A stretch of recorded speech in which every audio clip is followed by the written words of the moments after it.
So this is the top first method. You're going to base on your client's density on how far away from the scalp that you're going to put the extension. For her, I'm going to treat her like a medium client and move it, set it about a ½ inch away from the scalp. And then I'm going to take it and push down. Normally for my clients, I will use my thumbs on the middle and push out. From there, grab the extension hair. When you start to lift it up, you can see those little hairs pop up. And that's what you're going to lift up and make sure that it's clean underneath.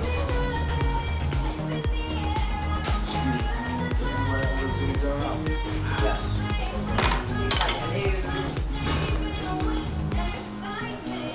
And then you're going to take your next one, we're going to hold it here, set it underneath, and then drop your other extension down on top of it.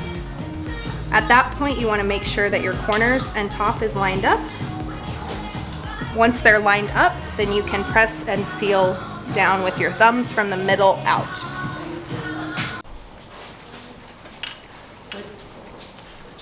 So first thing, you're going to take your extension hair, put it about a ½ inch away from the scalp and push down.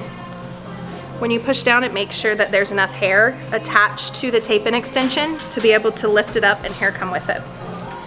So after that, you're going to lift it up. You're going to section, make it nice and clean and pretty, just like always.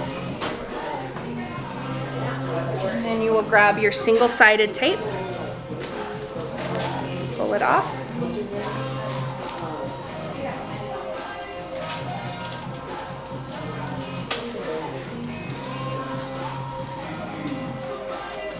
Stick this right underneath. You can line it up with the top of the extension there. Loosely line up your corners to make sure it's even. Push down from the middle and go out. And then you've got a nice single-sided. Typically, you want to fill on the side, you're just going to put pieces in the side, right? That's what you would think. If you can add one row, like through the whole head, just one row, then you're going to make sure that all of her texture matches. It's not like, oh, she's got extensions on the side. It's like, oh, is that her hair? Is it not? You're not really sure, because this hair in the back will match the same texture as the hair on the sides if you do that. So I had a new client come in, I don't know, like Tuesday, and that's exactly what happened. She had hair on from here forward, and that was it, and nothing in the back. And so her back was like her natural kind of fried blonde hair, and the sides was extensions, and so that's all you could see, and she like wouldn't let you blend it, you know, all that stuff. So you just want to make sure that your client is not that client and you're covering her whole head with one row. Then from there, if you need to just fill in a few places, then go ahead and fill in around that one row. So typically we call that an impact row. That's going to be your first row above the ear, about 2 finger spaces above the ear on average. That's what Bellami calls the impact row. That's what Bellami likes to see on social media, in any pictures. That's what we like to see if we are critiquing, if you're sending us pictures to look at and see what you're doing wrong. We like to see the impact row because that really gives you the full view of the installation. Plus it's really pretty in pictures, so it looks really nice. So from there, you can do whatever you need to do for your client's density. The one thing I do want to say though is on the nape section, the reason I had you put 2 is because, has anybody ever worn tapes and only had one in the bottom? What do? You split your hair, and then you can see that tape, or it's not comfortable because you're splitting it, this one down here. So if you can put 2 tapes, if you cannot fit 2 tapes, then maybe cut 1 tape in half and split them a little bit so that you have that room, so that when she pulls it over her shoulders, like almost everybody does, you're not pulling from that one piece of extension. You want to follow a 1 inch rule with all extensions. Typically 1 inch away from the hairline, 1 inch away from the crown, and 1 inch away from the part. What this does is it allows you to make sure that when she pulls her hair up, or the wind blows on her little crown, that you don't see the extension, because obviously most people don't want to. The other thing you can do is take like a silver rat-tailed comb, or pink or whatever, and then hold the hair over it like that. And that'll let you know if you can see the tail of the comb, then you'll be able to see the extension. If you can't see the tail of the comb, then you're probably okay. So, like I said, an average person is about 1 inch. Now mine's like as close to my hairline as I can possibly get. So that's where your options come in of cutting down, of using different methods together, different things like that. From the nape, going up. So that means when you do a removal, you're going to start from the top and go down. And I'll explain why here in a second. When you're removing these extensions, I've already removed this for just a second. Basically, all you have to do, you're too tight now. There we go. I like to take my comb and stick it just barely at the tip. So literally it's got like a tiny little lip, and then you're going to spray her down. And start in the middle and go down. Do not pull out or pull side to side. If you pull side to side, you're pulling against the natural hair. You could be pulling that cuticle off or whatever. So if you pull down, you're going with the natural hair, and that's the way the hair falls and the cuticle falls. So you want to make sure you're pulling down so that you don't damage your client's hair. Okay? After that, you've removed this. Now you got this hair here. You're going to take it out, put it back in her hair, say she came in 8 weeks for her color. How do you know where to put it in? Well, that's where this guy comes in. As a full blonde would be for somebody maybe like me that has a little bit thicker hair, but it's fine, or even up to like Kim Kardashian, like thick Persian, luscious hair, which obviously yours are extensions, but that's beside the point. If you were trying to attach to somebody with that hair, you can do all of that with keratins. That's what I really truly love about our keratin extensions. I do quite a few of these in the salon now. They are time consuming, but they're very relaxing. Once you get used to like the method, you just kind of go through them and get them done. The silicone also makes it so that when you remove these, they're very easy to remove. Now, that does not mean that they slip out. I have a client who comes from Michigan and visits me in Vegas to get her hair done. She wears them for the full 6 months, and then we take them out when she comes in. Last time she lost 5 total over 6 months for her full head. So that was pretty good that but when we went to take them out, they came right out, 30 minutes or less to remove. So our mixture of components really does help protect the hair. It helps protect you as a stylist so that you're able to remove it, but without damage too. The K-tips come in the same 45 colors that all the other ones come in. Anytime a new color is released, it will come in that as well. They come in 16, 18, 20, 22, and 24-inch extensions.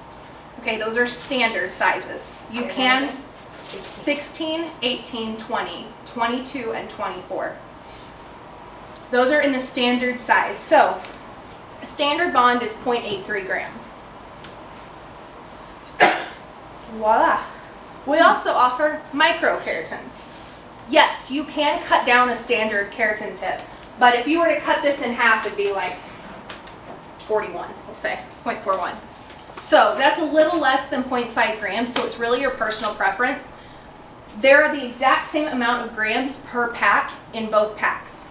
So there are about 30 pieces. If you get an older pack, they will come with 25 pieces. It's still the exact same gram weight that you're receiving in both packs, which is 25 grams per pack. Same thing if you order the micros, there is just double the amount of hair because they are half a gram with 25 grams per pack, which means there are 50 strands in a pack of micros. These are nice because I mention Hair by Maribel a lot with K-tips. If anybody doesn't follow her, she's like the queen of K-tips. But she always cuts down a full bond for every client. And I'm talking like 8, 9 packs of K-tips on these clients that she's spending 2 hours of prep time cutting these in half. Why? I don't know, because she could order micros. Right. It's just the way she says it's just the way she prefers it. She likes to do it that way. It's the way she's always done it. So it makes her feel comfortable. Micros are great though because you don't have to do that. If you did want a client where you wanted a little less weight, that's like 9.09 grams less if you cut the standard K-tip in half. So it's really just a personal preference, honestly. Did you ever cut the micros? You can, totally can. If you were going to do somebody with like fourths on a standard one, you could cut the micros down in half and have less cutting, basically. What was her name again? Hair by Maribel. How many packs on average? About 100 to 150 grams, no matter the method. So, how many? Yep. So there's And 25 on grams per pack in K-tips. So 100 to 150. Yep. Those are numbers to remember, 100 to 150 grams. That does not matter what method you use for a standard client's hair. So for K-tips, it'd be like 4 to 6 packs. Exactly. Good job. Say that again, I'm sorry. So 100 to 150 grams of hair for an average person's head. That does not matter the method. So if you wanted to mix tapes and K-tips, and you know tapes have 50 grams and K-tips have 25 grams, you could order 2 packs of tapes and 2 packs of K-tips. So that's why we like to refer to everything in grams, because it's universal across all 4 methods. Whereas they don't all come with the same amount in a pack. So that way you know, okay, I previously used 175 grams on her, so I know now that I'm switching her from tapes to K-tips, I can still order 175 grams in the new method and get the same amount of hair as the old method. Does that help with that? If you, when you're ordering hair, which I guess we can talk about this when we're talking about pricing, but do you, Your keratin tips come on that paper thing, but there's a little sticky spot on it, so if you pull the plastic off, it'll stick to the edge of your counter, and that'll be easy for you to pull it through. The real keratin tip extensions come in this beautiful little plastic container like this. It's beautiful, right? All you have to do with your fancy schmancy little clamp on it like this. We are working on getting our other methods to be in some form that we can do this with also, but right now it's K-tips, and it's awesome. Makes your life easy, because all you gotta do is pull it out. You're good to go. If you need to cut them, you can cut them before you pull them out. Whatever works for you. I don't know what color this is. I was going to tell you guys and I forgot.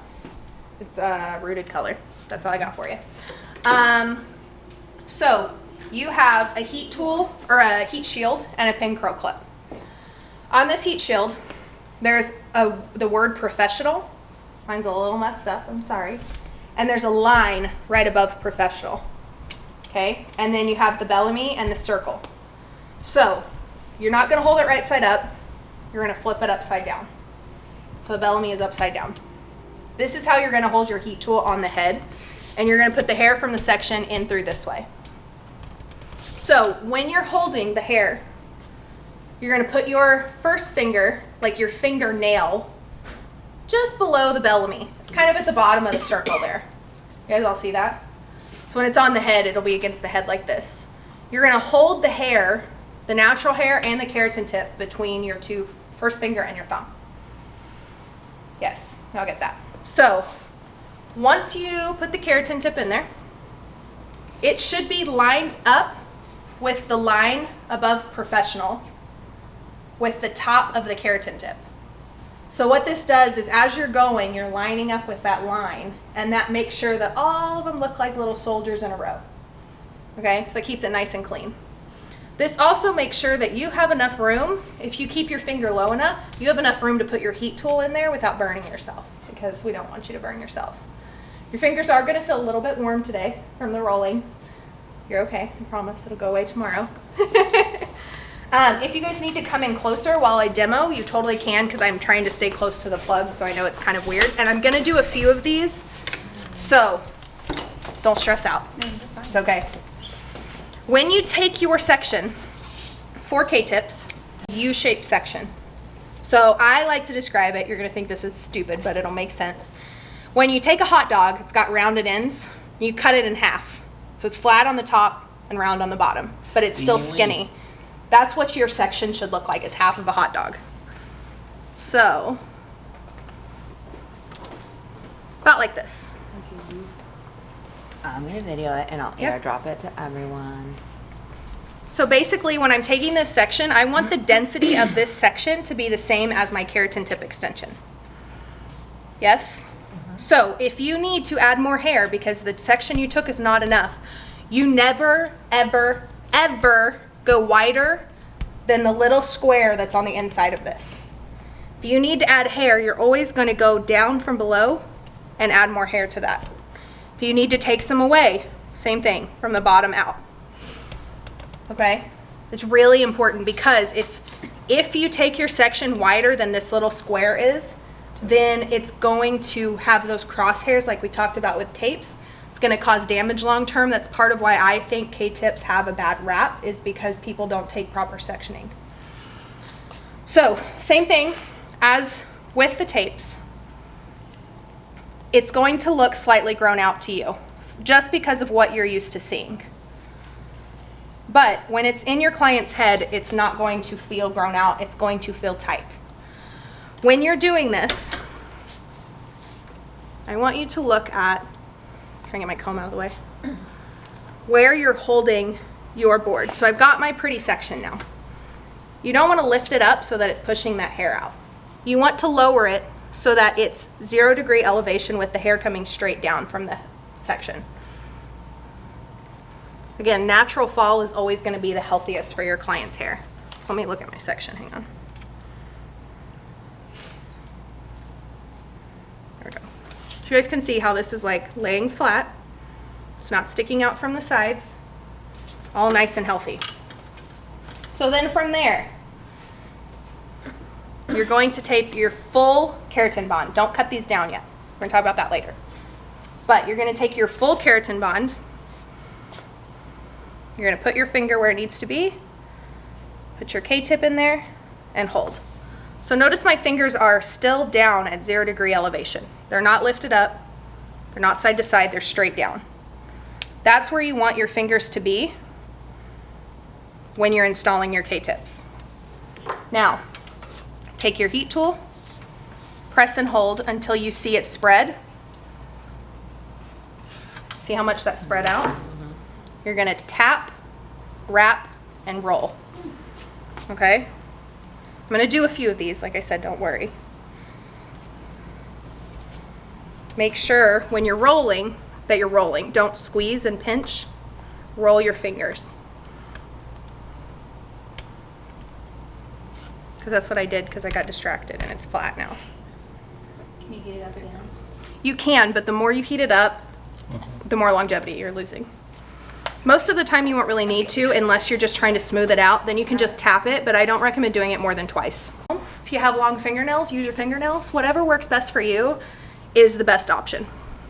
So, 0 degree elevation, put your clips in. You can do 1 or 2 clips. I have like a long one, so that's why I only use 1. Otherwise, I would tell you to put 1 on each side just because you're starting out and you want to make sure it's secure in there and you don't drop it. And then take your K-tip,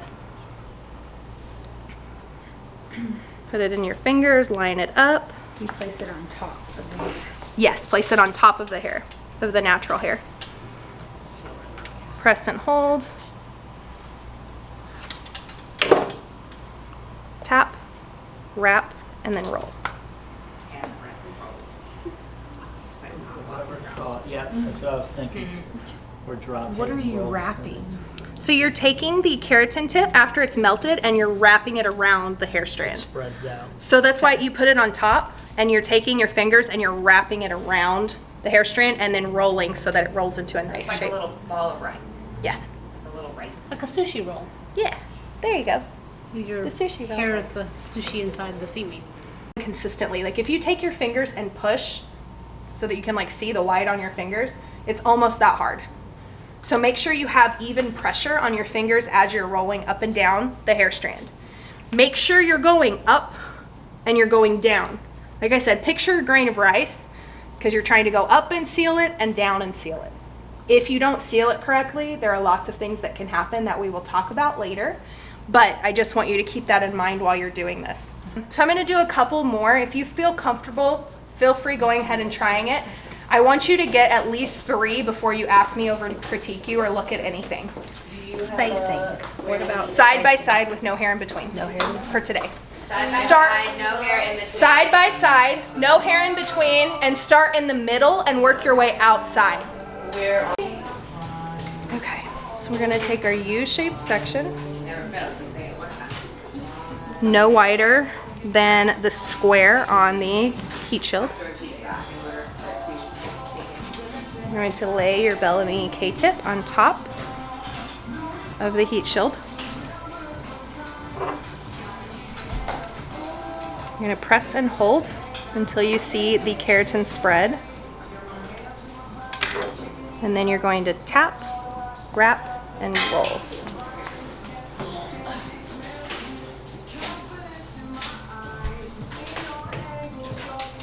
For a minute. When you cut these down, these are about 10 times better to roll and do. Okay? So, your options today, you can use your little snipping scissors and cut yourself. You can bring them up to me and I can cut them. What I use in the salon are these wire cutters. Just make sure that when you get wire cutters, they're straight. Some of them have like an indentation in them, like rounded slightly. So make sure they're straight. Some people like to use toenail clippers.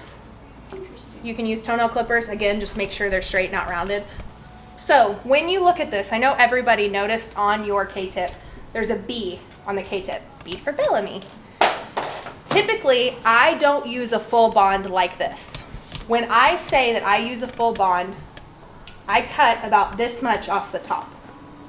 Okay? Because the amount of keratin on these extensions is enormous. So typically you don't need that much keratin on there. If you had somebody who has like super coarse hair, Roxana's hair, maybe, if she maybe, like had, but your hair strands aren't but coarse. It's really long. So it's more those people who have Like the grayish. really dense and Got it. really coarse So it's hair. not length. Length It's doesn't matter. totally doesn't matter at all. But those people who need all of that keratin to hold on to it because their hair's more coarse or whatever. Most people, like I said, this is my full bond because it's the same amount of hair, but I've cut that little bit off the top. This is what my clients are getting 4 to 6 months wear out of. Okay, honestly, like I can very happily, comfortably say that to you guys. If you're putting it in right, this will absolutely last up to 6 months. I'm like, put one in her so we can see how much easier it is in a real person's head. So, your next options are to cut this vertically. You guys see that's about, well, that's not in half. There we go. About in half like this. Yes? So what this does is it makes you a skinnier bond. That was a little off center, but that That's doesn't like the really micro, matter. right? So this would be equivalent, pretty close to a micro. It's gonna weigh just a little less than one. So there are these. I do these a lot. These are what I was saying Maribel does. On all of her clients, she does these halves. How small that is, right? And I just did one of her clients. I styled her client on Wednesday for the photo shoot, and she had 8.5 packs of hair that are all this much little bitty pieces like this. Typically I don't because I'm already cutting so much keratin off. I want to make sure there is enough keratin left to hang on to the hair. But you can literally cut these down.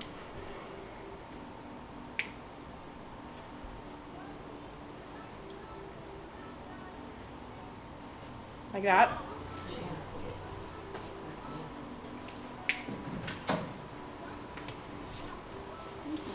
And do these. So what are these good for? These are really good around the face. So we talked earlier about blondes who are fine around their face.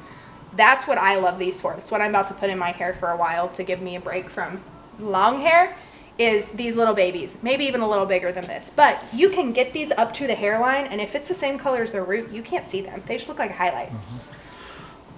So you have those options. You also today can do an arrow, is what I like to call it. So basically what you do is you cut the corners off. That's pretty equivalent to cutting the top of the bee off with the amount of keratin you're cutting off. But a lot of people find this easier to roll for their clients because it's got less corners.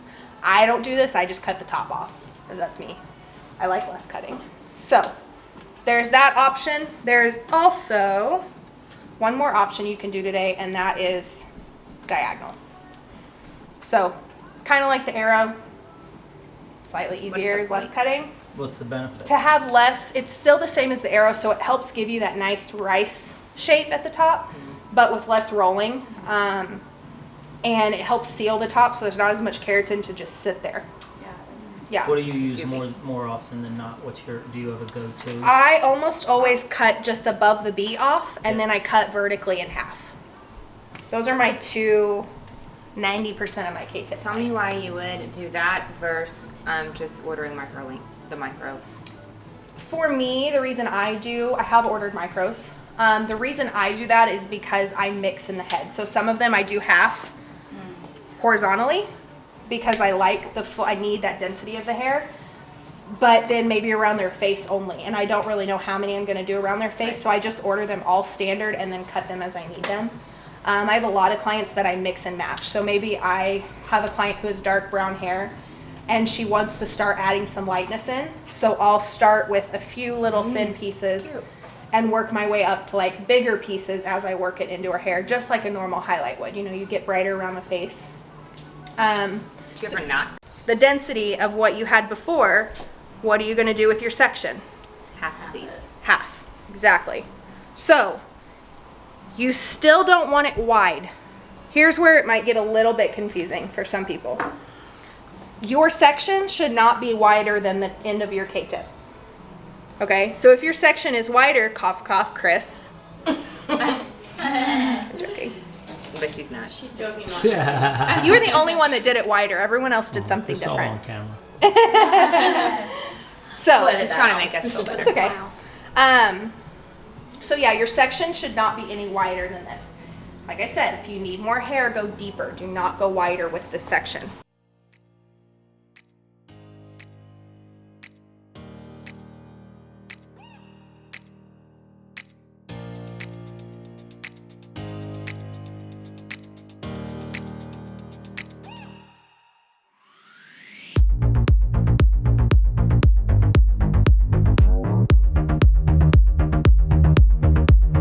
Sectioning was vertical. So what you're going to do is you're going to take that section and turn it on its side. Make a horizontal section. Your sections are going to look pretty similar. They're going to be, I usually say like a hot dog and hamburger. Now it sounds weird, but it's the way I remember it in my head. So whatever helps you remember your sectioning works. You're going to take a rectangle. This is way too big, but to give you the idea, it's going to be wider than the bead is when it's flat.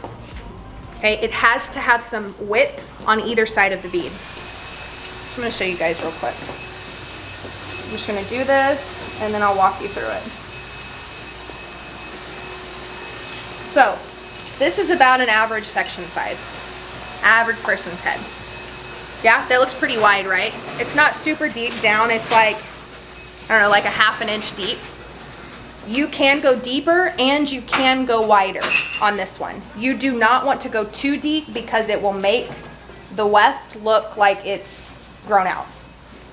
When you're doing this the right way, it's going to look pretty flat and seamless with her natural hair. So you're going to put the bead on just like you did with your eye tips. That's your first step. Just like you did with your eye tips, you're going to pull the hair down to 0 elevation. You're going to take your bead with no hair in it, no extension hair, flatten it down so that it's sitting at the bottom of that section, just like where your eye tips would sit on the bottom of the section. But this one is much wider than your eye tips. Yeah? So this is going to be about your average size. What you're going to do with this is you're always going to start in the middle and work your way out because it makes sure that you're balanced. If you start on the sides and work your way in, there's a good chance that you will not be balanced. So, again, just like the eye tips, slide it on. If you have trouble pulling this through, all that means is that you have too much hair in your section.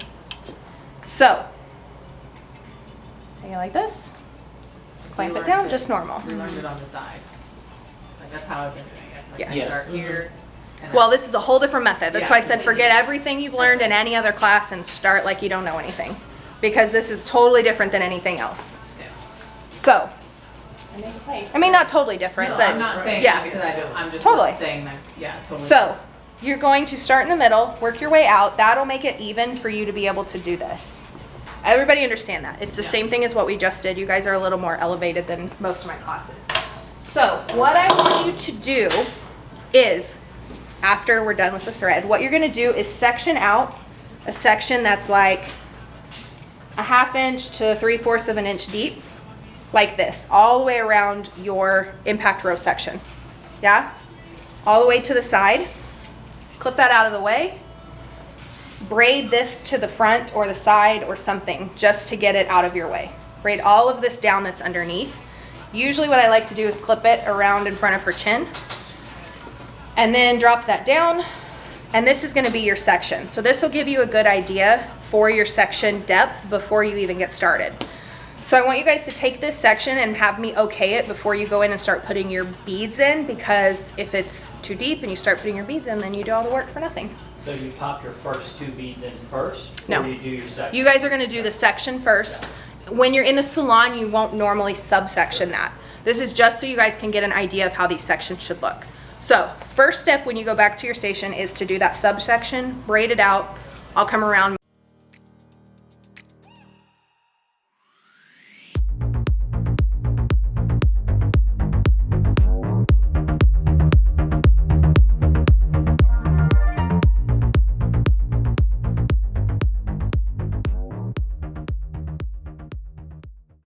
A lot of the questions we get are, can you cut the weft? Will it fray?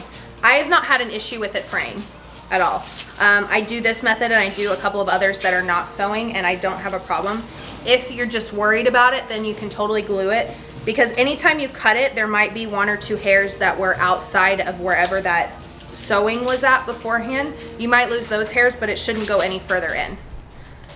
So when you're looking at your section, and you're going to place your weft, the inside of it is going to be where your seam is at. So it's kind of hard on those, but you should all be able to see where the seam is and the smooth side. Yeah?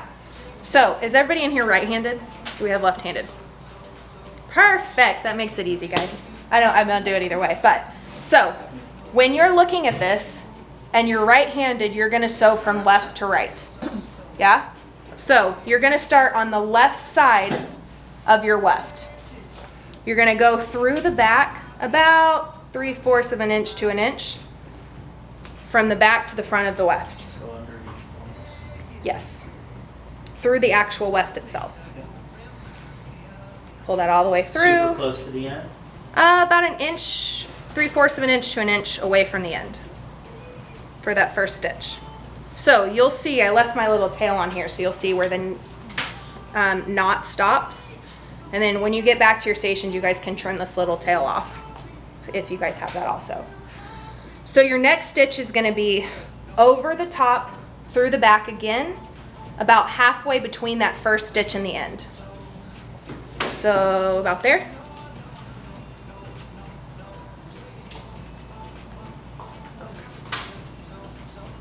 Like I said, this is just to really make sure that your thread is anchored into your weft so that it doesn't come out. There's extra, if for some reason this knot comes undone, you've got 3 other stitches that are holding it into. I like that a lot. Do you Yeah. do this before your client comes in? No, because you're measuring to your client, so you don't always know where you're going to start your next row at to be able to anchor that next row. It takes me like 5 seconds in the salon. Yeah. Do it on the very end. Yeah. I also have friends who will trim the weft, the length they want, and then they'll hand it to their assistant and they'll finish the row and then go back in and do it. So the assistant will do like these first 3 stitches. You can just call me, I'll come over. And do Chris the got it. stitches, yeah. Okay, so I'm clipping this out of the way just so that you guys can clearly see what I'm going to be doing next. So this is where it's going to get a little confusing. I'm going to pull up a video once I'm done showing you guys this because I have this on my Instagram for this exact reason. Yeah. So there's a lot of steps. Does everybody know what a blanket stitch is? Nope. Okay. We're basically doing what's called a blanket stitch over and over and over and over again on this weft when you're sewing it in. What you're going to start with is, I stick my needle through and show you, you're going to put your needle on the outside of the left side of your first bead. So everybody make sure you take a look at that. Middle row. Okay? Not behind the bead, to the left side of the bead. If you put it behind the bead, you will not be able to move it up, which is one of the best benefits of this method. So, see how the string is all to the side, and then I'm going to pull that up tight. So then your next stitch is going to be to the right side and under the weft, not through the weft.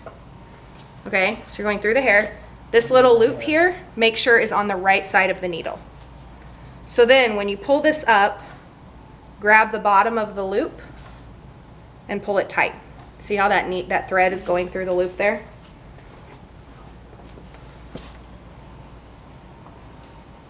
and pull it tight. Okay, so after you've done that one, you're gonna go back through the left side, under the weft. Yeah, everybody see that? Under, so you're not going through the weft. Correct. You're going under the hair. Yep. Okay.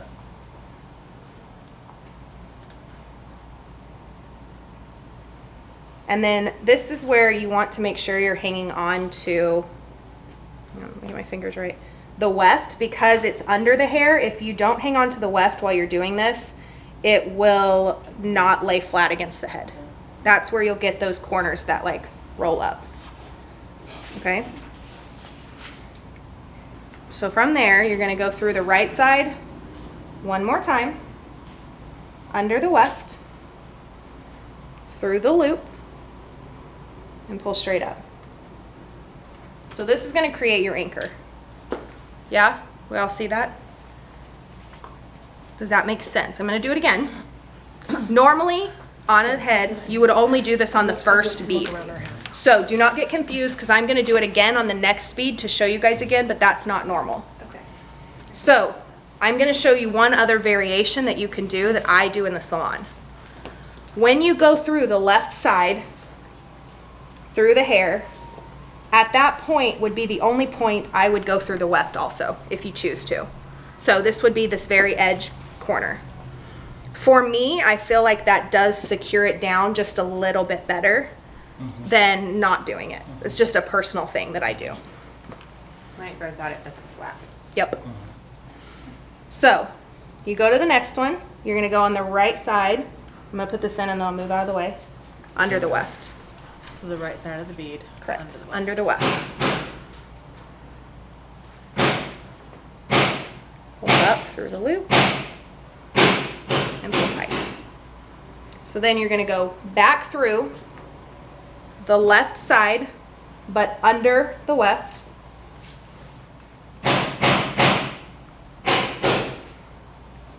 Ooh, not like that. There we go. This is where you have to make sure you're holding on to the weft and pulling up to make sure that it lays flat. Otherwise, if you pull it out, it's going to start to grow out that way. And then you go to the right side one more time.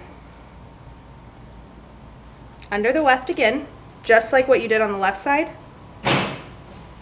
Don't drop your needle. Hang on a second. This is real life in the salon, guys. Okay. Grab your needle, grab your thread, through the loop, and up. Any questions on that?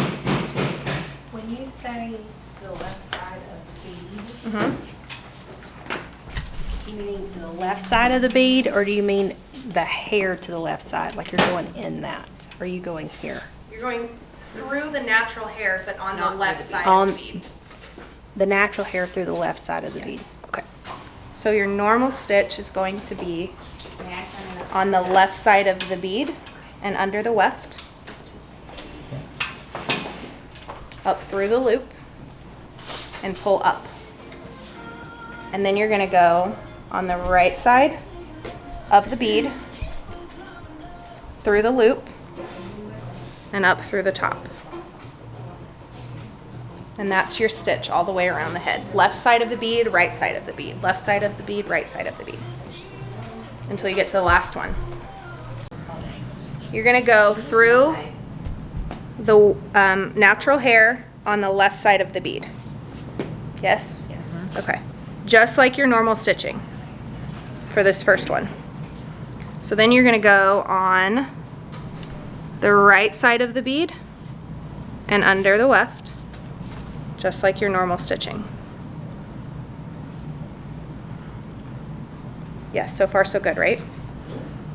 Make sure your strings are pulled good, clean your hair up. And then go back through the left side, just like all of your old stitches, but on the same bead.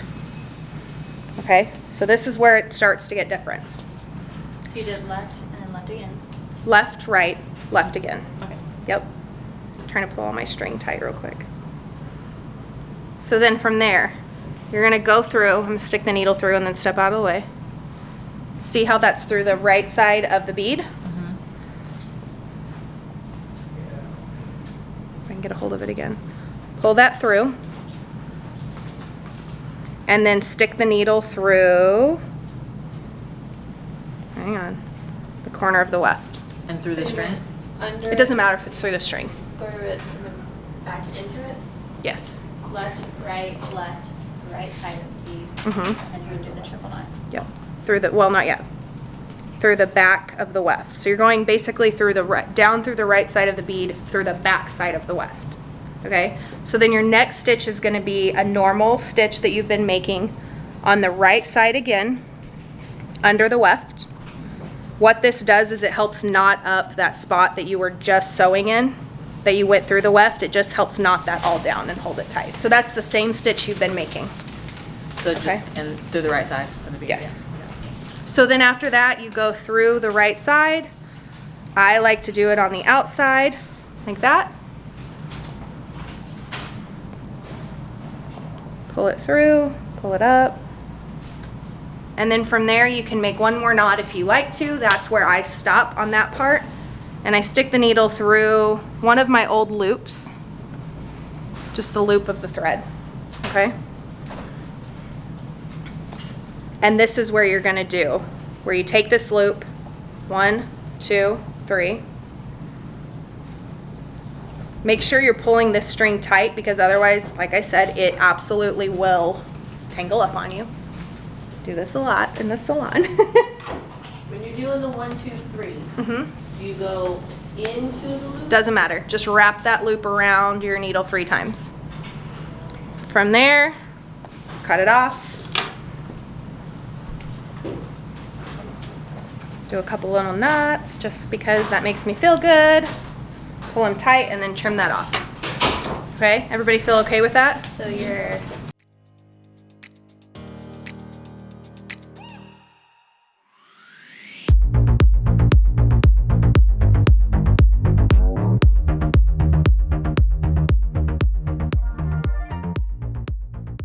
When you're about to remove this, I don't recommend going in and cutting. That's one of the big things with the other sewing methods that I've seen. Clients get nervous when you're coming at their head with scissors.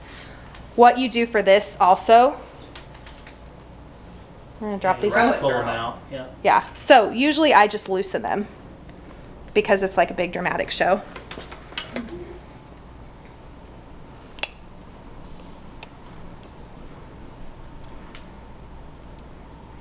Doing this with people watching makes me nervous. I don't know why. It's because I do it every day. Pulls the left. Da, da, da, da. Pull her dress off. Woo! No So, wonder there's so many kids in normally on a client,